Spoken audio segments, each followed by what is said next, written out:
বেলা 6:15 দিকে আমাদের কাছে একটা খবর আসে যে কয়েকজন যুবক আমরা আগরতলা রেল স্টেশনের পার্সেল অফিস দিয়ে সম্ভবত কোনো কন্ট্রাভেন্ট নিয়ে আসতে পারে।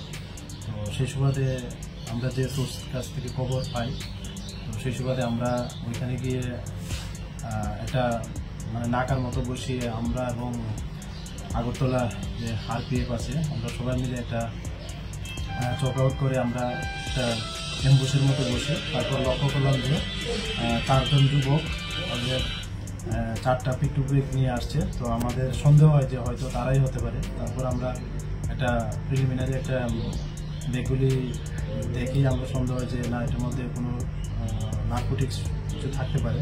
তারপর আমরা চেক করে দেখলাম যে এগুলি সিলোটের প্যাকেট দিয়ে গাঁজা ভর্তি সবগুলিতেই। তারপর সঙ্গে সঙ্গে আমাদের হায়ার অথরিটিকে ইনফরমেশন জানাই।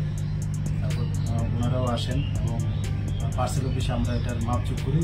দেখা গেল টোটাল আর ওজন 43 কেজি ড্রাই গাঁজা, শুকনা গাঁজা। তো আমরা 4 জনকে হিসেবে অ্যারেস্ট করেছি। এর মধ্যে 2 জন বিহারের লোক এবং 2 জন আমাদের আগরতলার, তাদের পরিচয় পাওয়া যায়। নামগুলি যেরা আগরতলার প্রতাপগড় বাড়ি, ওনাদের বাড়ি সুরেন্দ্রপল্লী, মধ্য প্রতাপগড় সুরেন্দ্রপল্লী। একজনের নাম হলো ঋত্বিক সেন, বাবার নাম বিনয় সেন।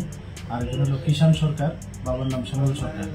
আর যাদের বাড়ি বিহার, তাদের একজন হলো কুমার অভিমান যাদব, আর একজন হলেন শ্রী বিকাশ কুমার। তারা এই 2 জনের বাড়ি বিহার বৈশালী ডিস্ট্রিক্টে। কোন জায়গায় নিয়ে যাচ্ছে তারা অ্যাকচুয়ালি আমাদের তাদের সঙ্গে জিজ্ঞাসাবাদ করে জানতে পারি যে আমাদের একটা ট্রেন ছিল আজকে, যেটা সন্ধ্যা 7টার সময় রওনা হয় দেওঘর, আগরতলা দেওঘরের উদ্দেশ্যে। সম্ভবত ওইটা দিয়ে তারা যেতে চেয়েছে।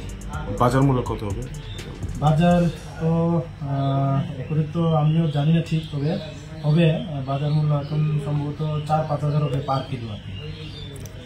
এত গাঁজা আটক করার পরেও এরকম ছোট ছোট একটা প্যাকেটে গাঁজা ওরা বিক্রি করছে। মূলত মূল পান্ডাদের কি এখনো ধরতে পারছে না? হ্যাঁ, আমরা ধরছি এবং ট্রাই করছি। এবং আপনারা হয়তো জানেন, আজকেও আমরা গাঁজা পুরানো একটা কেসের লিঙ্কের সঙ্গে যুক্ত আছে, ওনাকেও আমরা অ্যারেস্ট করেছি পুরানো কেসের সঙ্গে।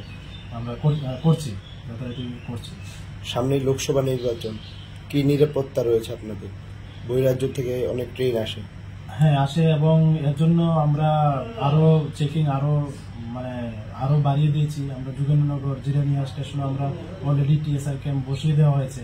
যোগেন্দ্রনগরে চলছে, দফায় দফায় চলছে। তো এটা আমাদের চলতে থাকবে। আমাদের এক্সট্রা ফোর্স এসে গেছে, আরো আসবে। আমরা এটা আরো কিভাবে আরো চক আউট করা যায় এবং আমাদের আয়ত্তে আনা যায়, আমরা ওইভাবে আমরা এগিয়ে যাচ্ছি।